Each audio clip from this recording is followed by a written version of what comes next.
This is my favorite poem. Mm. I think it fits these conversations. I mean, look, I might read this and you're going to want to talk about it for another 20 minutes. It's pretty good.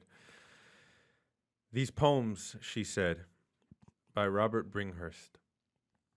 These poems, she said, are poems with no love in them. These are the poems of a man who would leave his wife and his child because they made noise in his study. These are the poems of a man who would murder his mother to claim the inheritance. These are the poems of a man like Plato, she said, meaning something I did not comprehend but which nevertheless offended me. These are the poems of a man who would rather sleep with himself than with women, she said. These are the poems of a man with eyes like a draw knife, with hands like pickpockets' hands, woven of water and logic and hunger, with no strand of love in them. These poems are heartless as birdsong, as unmeant as elm leaves, which if they love, love only the wide blue sky and the air and the idea of an elm leaf. Self-love is an ending, she said, not a beginning.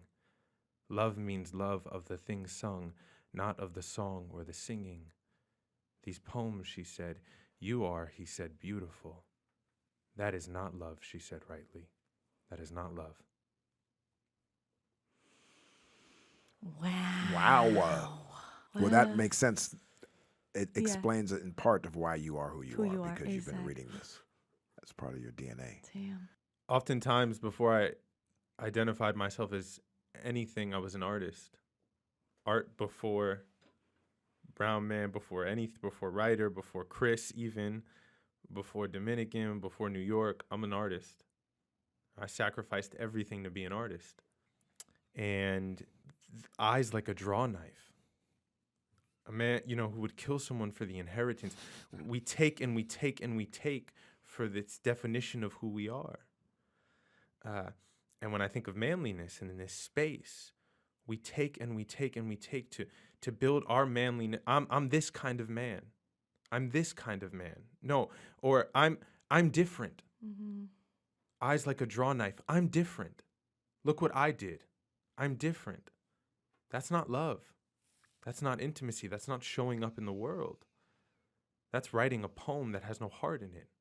It's trying to get the next hit or the next like on social media or the next piece of art. It's looking at everything to gain something from it. Like the world becomes your teacher.